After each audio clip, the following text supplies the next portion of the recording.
निशाना चूक गया राजकुमारी। आपको मैं ही मिला दही गिराने को? ऐसे लहराते हुए चलेंगे तो यही होगा ना। जाओ, जाकर मुंह धो कर आओ।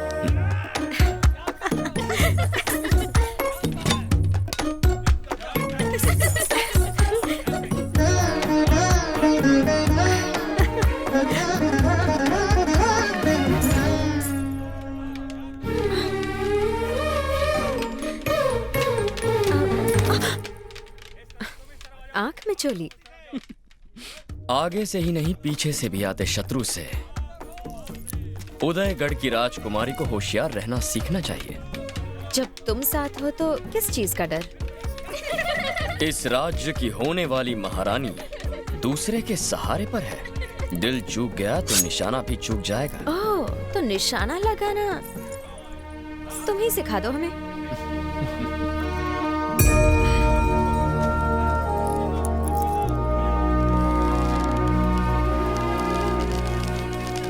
ध्यान केवल निशाने पर।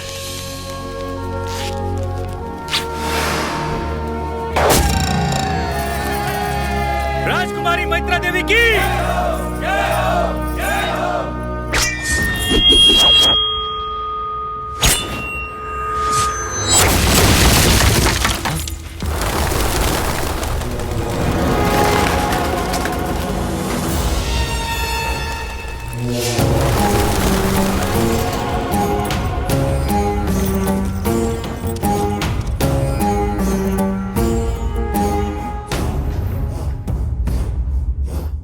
जाके अपनी मां की आंचल में छिप जा। युद्ध के लिए तू अभी बालक है। राजकुमारी को शस्त्र विद्या सिखाने चले हो? मैत्रा, सेनापति जी, अगर आप शस्त्र विद्या सीखना चाहती हैं, तो ये रणदेव राणा आपके सामने उपस्थित है। इससे आप शस्त्र कला तो नहीं सीख पाएंगी, पर नृत्य कला अवश्य सीख लेंगी। उदयगढ़ के चक्रवर्ती श्री श्री विक्रम सिंह महाराज पधार रहे हैं। विक्रम सिंह महाराज की। भैरव, शेर खान सीमा पर खड़ा युद्ध की तैयारी कर रहा है। अब तक तुम्हारा ही कबीला इस राज्य को बचाता आ रहा है। इस राज्य की इज्जत अब तुम्हारे हाथ में है। चाहे मेरे प्राण ही क्यों ना चले जाएं, मैं इस राज्य की सुरक्षा करूंगा महाराज। ये अब अकेले नहीं है महाराज। इस युद्ध में अब हम इनके साथ हैं। भैरव ने हमें तीर धनुष चलाना सिखाया है, आप देखेंगे।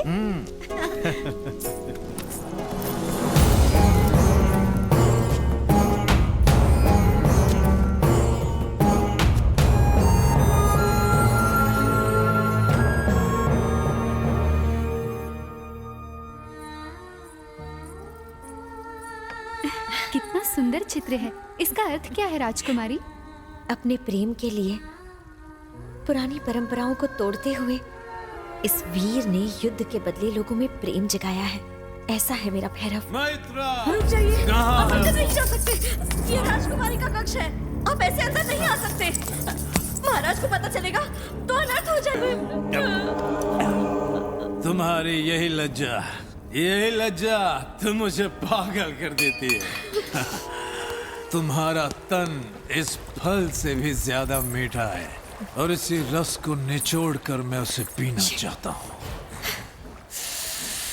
इस फल की तरह मैं तुम्हारे तन को चबा चबा कर उसका रस निकालना चाहता हूँ।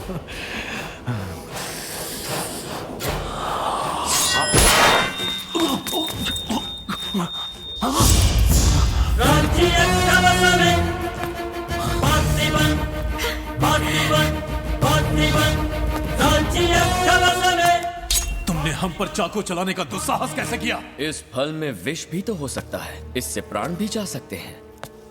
अंगरक्षक का काम होता है रक्षा करना। क्षमा कीजिए सेनापति जी, किंतु आपके प्राण इस राज्य के लिए बहुत कीमती हैं।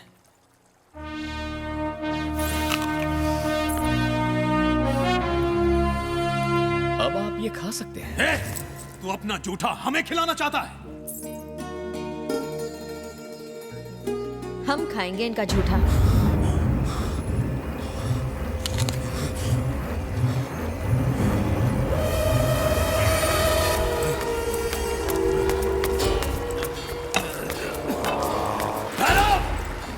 अगर हमने ठान लिया कि कोई चीज हमारी है, तो हर कीमत पर वो हमारी है।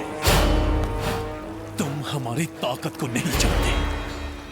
कल की प्रतियोगिता समाप्त होने से पहले तुम्हारी मौत के दरवाजे खुल जाएंगे।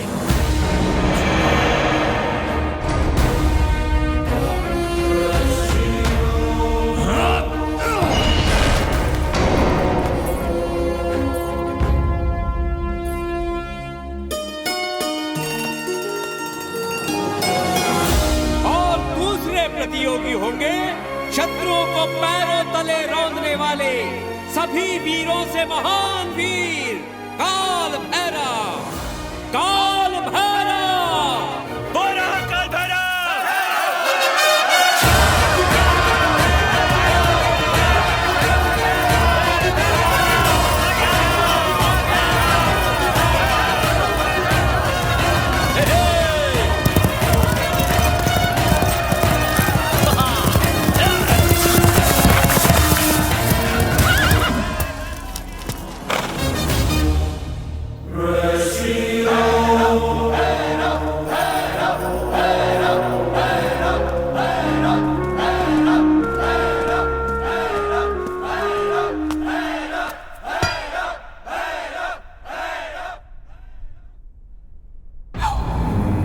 हमारी प्रजा की तरह हम भी देखना चाहते हैं कि इस प्रतियोगिता को कौन जीतेगा। आरंभ किया जाए। इस प्रतियोगिता से पहले प्रजा के सामने आपको कुछ और बातें भी बतानी होगी महाराज। वो क्या है? आपके बाद इस सिंहासन पर बैठने वाला अगला कौन होगा? ये आप क्या कह रहे हैं सेनापति जी? राजा के बाद इस सिंहासन और राज्य की अधिकारी इनकी पुत्री राजकुमारी मैत्रा ही होगी।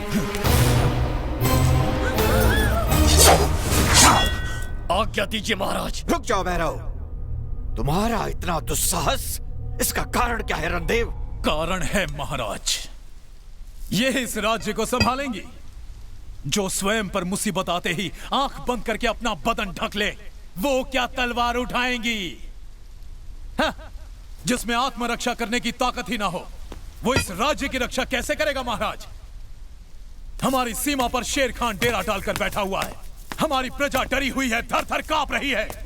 ऐसी स्थिति में प्रतियोगिता होनी चाहिए, ये जानने के लिए नहीं कि राजकुमारी के लिए अच्छा पति कौन है, बल्कि ये जानने के लिए कि अधिक साहसी कौन है। ये जानना भी अधिक आवश्यक है महाराज कि सिंहासन का उत्तराधिकारी कौन होगा।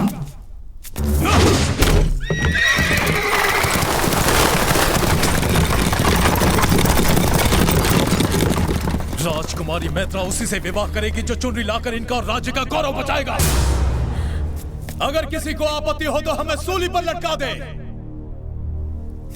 नहीं तो हमारी चुनौती स्वीकार करें। अब कोई उपाय नहीं है महाराज, प्रजा आपके निर्णय की प्रतीक्षा कर रही है। स्वीकार है या नहीं? हमें स्वीकार है।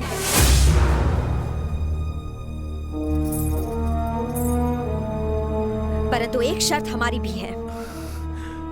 क्या है वो? जो भी पराजित होगा वो ये राज्य छोड़कर जाएगा। क्या बात है, हमें हराएंगी, राज्य से बाहर निकालेंगी और विवाह उससे? वो यहाँ जीवित लौटेगा तब ना। किंतु मैं इन्हें यहाँ जीवित लेकर आऊंगा राजकुमारी। आप अपनी आंखों से देखिएगा, जब शर्म के मारे ये इस राज्य को छोड़कर जाएंगे तो लोग इन पर थूकेंगे।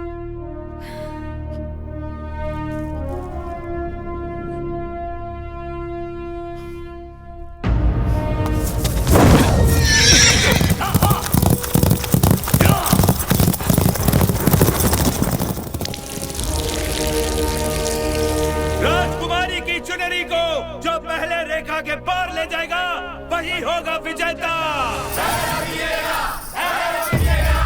राज्य की सारी प्रजा चाहती है कि भैरव ही जीते महाराज, तो भैरव अवश्य जीतेगा। हाँ जानते हैं, लेकिन यही तो हमारी समस्या है।